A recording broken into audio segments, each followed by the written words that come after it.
Video में बादल और वर्षा के प्रकारों के बारे में अध्ययन किया और अब इसी बादलों और वर्षा से संबंधित एक हमारा बहुत ही महत्वपूर्ण पॉइंट है जिसे भी हम समझ लेते हैं, जिसे कहते हैं मुक्ताब बादल यानी कि mother of pearl. Mother of pearl या मोतियों की बारिश कैसे होती है, इसके बारे में हम थोड़ी चर्चा कर लेते हैं, जिससे कि हमारा इस तरफ से भी ज्ञान जो है वो पूर्ण हो जाए। और मोती सागर में सीप से बनते हैं, लेकिन इन मोतियों को बनाने के पीछे आसमान के बादलों का बहुत ही बड़ा हाथ होता है, यानी कि बहुत ही अच्छा रोल ये बादल प्ले करते हैं, जो हमारी पृथ्वी पर कुछ महत्वपूर्ण चीज़ें बनती हैं। तो दोस्तों, जैसा कि हम लोग जानते थे कि हमारी पृथ्वी पर बहुत ही बादल बनते हैं और उमड़ घुमड़ कर काली घटाएं ऊपर के लिए चलती हैं, जिनमें हम क्यूमुलोनिम्बस नाम से जानते हैं।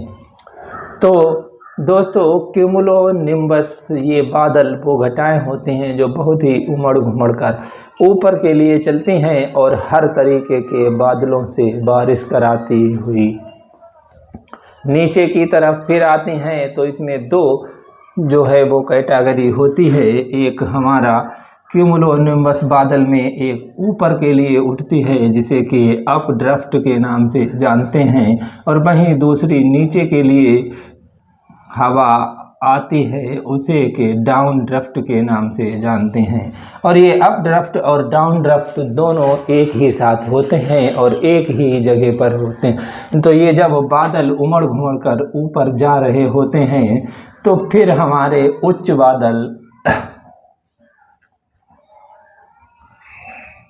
बादल और मध्य बादल तथा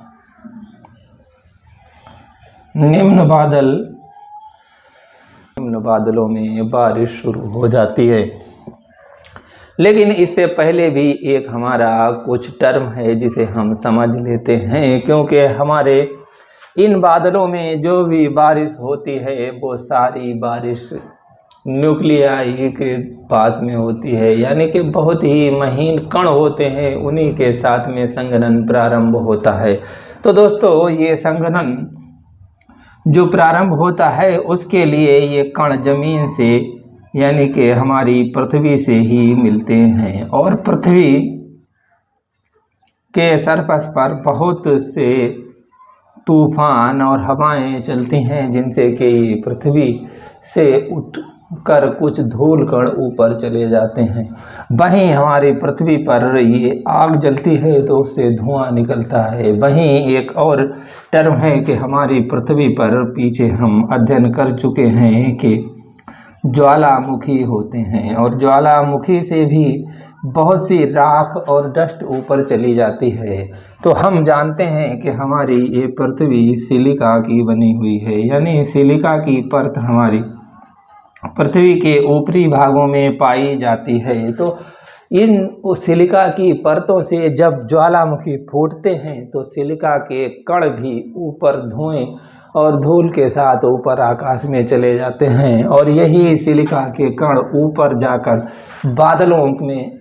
का निर्माण करते हैं। यानी कि ये जब ठंडे होते हैं तो इनके आसपास कुछ जो पानी जम जाता है। लेकिन दोस्तों, ये सिलिका के कण नीचे से जब प्रेशर से ऊपर जाते हैं तो ये बहुत ऊंचे चले जाते हैं, यानी कि उच्च मेघों से भी ऊपर निकल जाते हैं। तो उच्च मेघों के ऊपरी हिस्से में एक तरीके का मेघ होता है जिसे कि मुक्ताभ मेघ कहते हैं, और उस मुक्ताभ मेघ में ये सिलिका के कण ऊपर पहुंच जाते हैं। यानी कि सिलिका के कण जब हमारी पृथ्वी से निम्न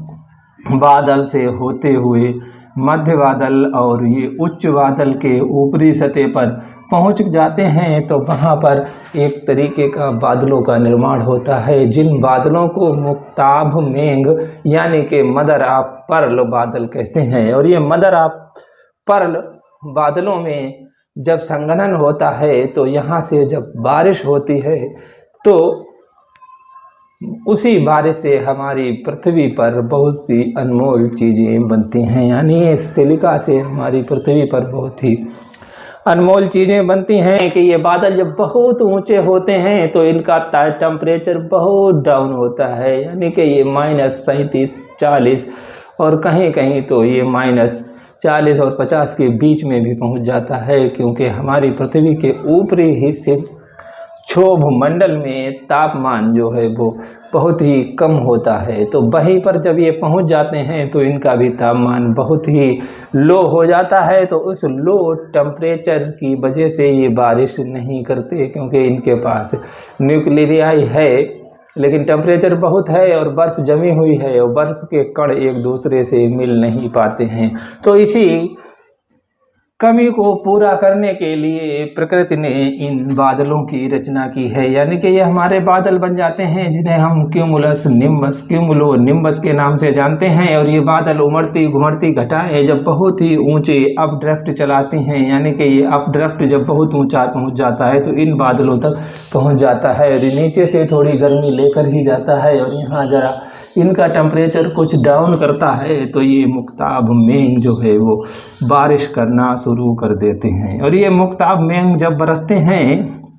तो इनमें सिलिका के कण होते हैं, बहुत ही महीन महीन सिलिका के कण होते हैं। और वही सिलिका के कण हमारी अर्थ सरफेस पर पहुंचकर जो कि एक सीप होती है जो समुद्रों में एक जीव है, और उस जीव के मुंह में जब ये पानी चला जाता है तो उस जीव के उसके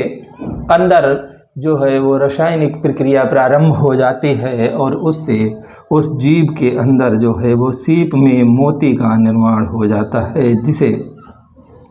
कि हम सच्चे मोती या मोतियों के नाम से जानते हैं। और दोस्तों इन मोतियों का बहुत ही महत्व है, यानी कि ये सोने चांदी जैसी बहुमूल्य वस्तुओं में वहीं जब ये सिलिका युक्त पानी हमारी पृथ्वी पर एक सर्प के मुंह में चला जाता है, यानी कि सांपों के मुंह में चला जाता है, और वो सांप इस सिलिका को हजम नहीं कर पाते हैं और सिलिका के साथ रासायनिक क्रिया करके कुछ जमे हुए पदार्थ का निर्माण करते हैं, जिसे कि नागमणि के नाम से जानते हैं। यानी कि नागमणि यही होती है जो कि सिलिका की बारिश से नागों के मुंह में वो सिलिका के कण चले जाते हैं और उसी कण से नाग के मुंह के अंदर यानी कहीं पर एक जो है वो जम जाते हैं और जमकर वो नाग से प्रक्रिया करके वो नागमणि का निर्माण कर देते हैं। वही ये सिलिका के कण और भी कई जगह पड़ते हैं और जहाँ जहाँ ये सिलिका के कण पड़ते हैं तो बहुमूल्य वस्तुओं का निर्माण करते हैं। इन्हीं में एक और हमारा होता है बंस लोचन, यानी कि जो बांस के घोंघों में मिलता है, यानी नया बांस का कोई पौधा है और उसकी पत्तियों में ये सिलिका के कण जब चले जाते हैं तो वहाँ उस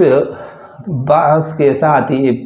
प्रक्रिया करके रासायनिक प्रक्रिया होती है और उस रासायनिक प्रक्रिया के साथ ही इसमें जो है वो बांसों में बंस लोचन नाम से एक दवाई एक बन जाता है पदार्थ, जो कि बहुत ही ज़्यादा आयुर्वेदिक दवाइयों के काम में आता है। तो दोस्तों इस तरह से हमारी पृथ्वी पर ये मुक्ताब बादल बरसते हैं जिनसे कि बहुत ही महत्वपूर्ण चीज़ों का निर्माण होता है। और दोस्तों ये ज़रूरी नहीं है कि ये 3 ही चीज़ों का निर्माण हो, ये और भी कई जगह जाकर कुछ अन्य पदार्थों का भी निर्माण करता है। वहीं बात इन बादलों की करें तो ये मुक्ताब बादल ही अंतिम बादल नहीं है, इनसे ऊपर समता मंडल में भी कुछ बादल देखे गए हैं और उन बादलों का अभी अध्ययन जारी है, क्योंकि हमारी इस पृथ्वी पर कोई भी विज्ञान पूर्ण नहीं है और इस विज्ञान में हमेशा नई नई खोजें होती हैं। जैसे ही खोजें होती हैं वैसे ही पुराने सिद्धांतों में कुछ थोड़ा और ज्ञान जुड़ जाता है। तो दोस्तों अभी इन बादल के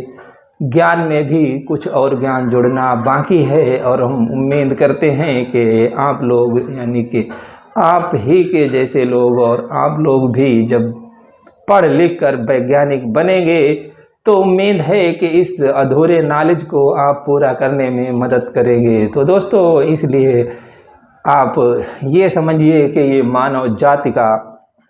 इतिहास है, आपकी अपनी ज़िंदगी नहीं है। आपको जो जीवन मिला है वो बहुत ही महत्वपूर्ण है और आप अगर हो सकता है तो इस ज्ञान को सीखें और सीखने के बाद इस ज्ञान में एक बढ़ोतरी करें और एक अपना भी कुछ हिस्सा जोड़ दें, जिससे कि आने वाली पीढ़ियों को आप पर गर्व हो और आप पर वो विश्वास करें और आपको महान